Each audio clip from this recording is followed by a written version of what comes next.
13 दिन हो गए हैं, पुलिस लगातार सर्चिंग अभियान में जुटी हुई है, लेकिन कोई भी अहम सुराग पुलिस के हाथ नहीं लगा है। राजा रघुवंशी पतवत में विलीन हो गए हैं। परिवार का रो रो कर बुरा हाल है। परिजनों ने शिलांग पुलिस और प्रशासन की कार्यशैली पर सवाल उठाए हैं। लापता सोनम को लेकर अब परिजनों ने एक बड़ा ऐलान कर दिया है। परिजनों ने जानकारी देने वाले शख्स को 5 लाख रुपए इनाम देने की घोषणा की है। साथ ही जो भी जानकारी देगा उसका नाम गुप्त रखे जाने की बात भी कही गई है।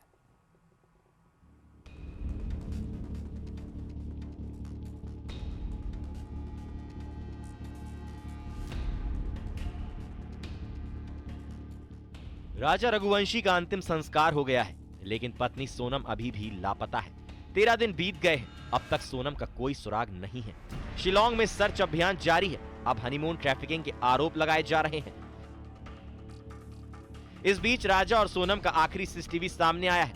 22 मई को राजा और सोनम को शिलांग के एक होटल में आखिरी बार जाते हुए देखा गया। उसके बाद से दोनों अचानक लापता हो गए थे। राजा रघुवंशी का शव मिल गया है, लेकिन पत्नी सोनम की मिस्ट्री अभी भी उलझी हुई है। उधर परिजनों ने मेघालय पुलिस और प्रशासन की कार्यशैली पर सवाल उठाए हैं। परिजनों ने एक बार फिर सीबीआई से जांच की मांग की है। मैं चाहता हूं तो ये मामला जो है, इस मामले को आगे सीबीआई को सौंपा जाए, क्योंकि वहाँ की पुलिस सरकार जो है, मेघालय पुलिस सरकार जो है, वो लोकल पुलिस जो है, जो एक्शन ले रही है, वो एक्शन ऐसे लेते रहेगा भी तो आगे सोनम को भी इसी हालत में देंगे फिर तो, कि वहाँ की पुलिस तो अभी तक मानने राजी नहीं है, तो यहाँ पे ऐसा कुछ हो सकता है। जो मैं खुद से देख के आया हूँ। वहीं इस घटना को लेकर मेघालय के मुख्यमंत्री ने कहा कि ये पहली बार है जब किसी कपल के साथ ऐसा हुआ है। मामले की जांच की जा रही है। जो भी दोषी होंगे सख्त कार्रवाई की जाएगी।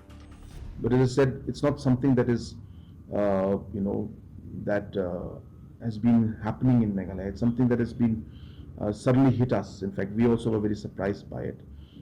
But as I said, let me assure the family members that we will do everything we are already doing, and we will continue to do everything in our capacity to find out the truth and make sure that justice is done. इस बीच Shillong police Sonam की तलाश में जुटी है। खाई में उतरकर search operation चलाया जा रहा है। ड्रोन कैमरों की मदद से भी सोनम की तलाश की जा रही है। होटल संचालक, गाइड, स्कूटी देने वाले से भी पूछताछ हो रही है। अभी थोड़ी देर पहले ही पुलिस अधीक्षक शिलांग से चर्चा हुई है, जिसमें उन्होंने ये स्पष्ट किया कि अभी भी फीमेल की सर्चिंग जारी है और अभी तक उसमें कोई क्लू मिला नहीं है।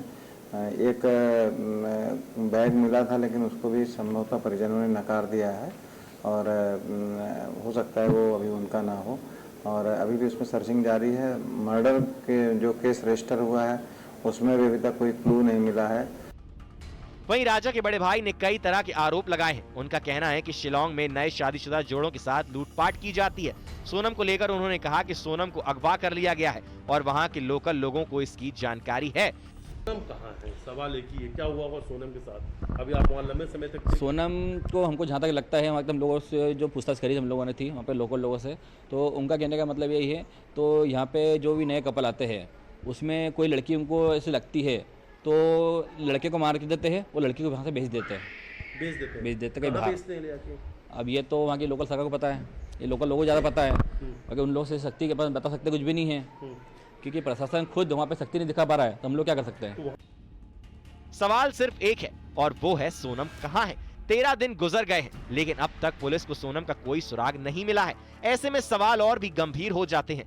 क्या साजिश के तहत पूरी वारदात को अंजाम दिया गया और इस पूरी साजिश के पीछे कौन है? ऐसे तमाम सवाल हैं जिनके जवाब हर कोई जानना चाहता है। इंदौर से मिथिलेश गुप्ता के साथ bureau report, news 18 Madhya Pradesh, Chhattisgarh. Ayodhya में प्रभु श्री राम के दरबार में आज भव्य पूजा हुई। प्राण प्रतिष्ठा के आयोजन में यूपी के सीएम योगी आदित्यनाथ मौजूद थे। सिंहासन समेत राम दरबार की मूर्ति की ऊंचाई 7 फीट है।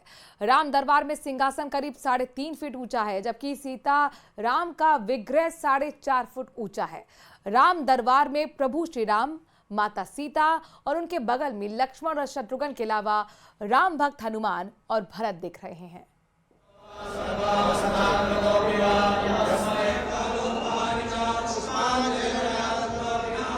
ये अयोध्या में प्रभु श्री राम का भव्य और दिव्य दरबार है, जहां विराजे हैं राजा राम और उनका पूरा परिवार। अयोध्या में श्री राम जन्मभूमि मंदिर के प्रथम तल पर स्थापित हुआ है भव्य राम दरबार।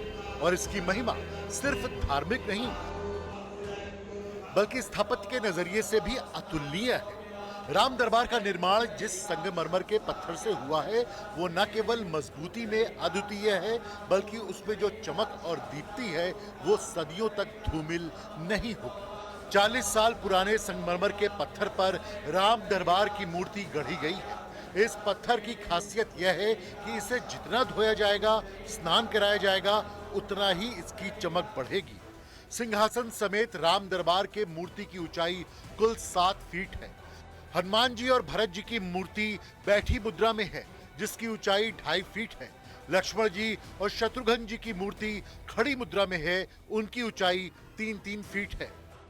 अयोध्या में इस भव्य आयोजन में शामिल होने के लिए यूपी के सीएम योगी आदित्यनाथ पहुंचे। योगी आदित्यनाथ ने सबसे पहले श्री हनुमानगढ़ी मंदिर में पूजा की और फिर राम दरबार और दूसरे विग्रहों के प्राण प्रतिष्ठा आयोजन के साक्षी बने। और आज उसी की अगली कड़ी श्री राम जन्मभूमि अयोध्या धाम में भव्य राम दरबार की प्राण प्रतिष्ठा का कार्यक्रम संपन्न हुआ है। मैं इस अवसर पर अयोध्या वासियों को, प्रदेशवासियों को और देश और दुनिया में निवास करने वाले सभी सनातन धर्मावलंबियों को इस अवसर पर हृदय से बधाई देता हूं। राम दरबार के अलावा शिवलिंग, श्री गणेश, मां भगवती, मां अन्नपूर्णा, हनुमान जी, भगवान सूर्य, शेषावतार के विग्रहों की भी प्राण प्रतिष्ठा हुई। प्राण प्रतिष्ठा आयोजन के लिए अयोध्या और काशी से 101 वैदिक आचार्य पहुंचे जिनकी मौजूदगी में मंत्रोच्चार से पूरा मंदिर परिसर वैदिक